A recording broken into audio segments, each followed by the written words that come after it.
Throughout the next 2 hours, we'll be highlighting some great things in Bell County, and each week after, we will be traveling to our Central Texas counties as Good Morning Texas on tour.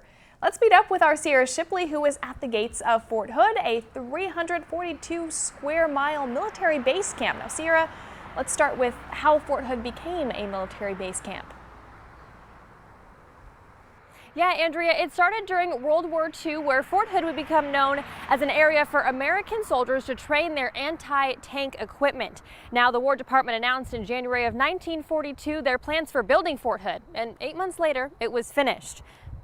Germany had new tanks that the Americans did not, so they needed to train a new system, and that was called the tank destroyers. Fort Hood was the perfect training ground for military troops to practice on defeating the German army.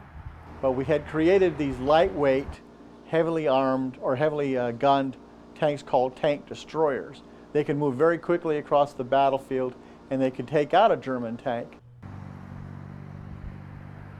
After World War II and the Cold War era began, 3 Corps was moved from California to Fort Hood in 1954.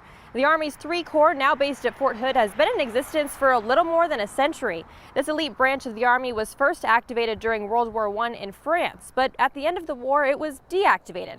However, during the Second World War, 3 Corps was reactivated for combat and participated in several key engagements, including the Battle of Bulge. Throughout the history, the Phantom Corps, as it has been nicknamed, has answered the call to duty and served in support of the Cold War, the Korean War, and Vietnam. In the 21st century, the Phantom Warriors deployed to Iraq to support Operation Iraqi Freedom in 2001.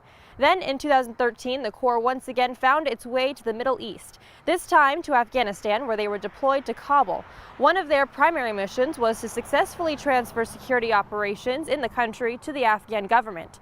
And as you can see, this elite combat group stands ready to respond and deploy. Their mission to always be ready is a testament to their training and dedication to service of our country.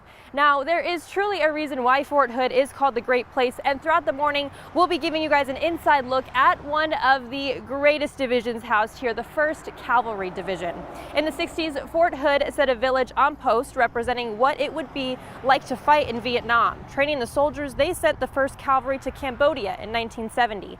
After the Vietnam War, the 1st Cavalry Division was transferred to Fort Hood. Biggest thing that makes the 1st Cav relevant throughout its history is its ability to change its mission, to change itself to support whatever the Army asked it to do. They started out as a horse-mounted unit and turned into dismounted infantry, to air mobile, then changed to a tri-capability aviation, armor, and infantry. They then went to a heavy armored division, which they still represent today, along with everything else that we've listed. Now stay tuned as we'll dive into how the 1st Cavalry trains their military-grade tanks and what an active shooting range looks like.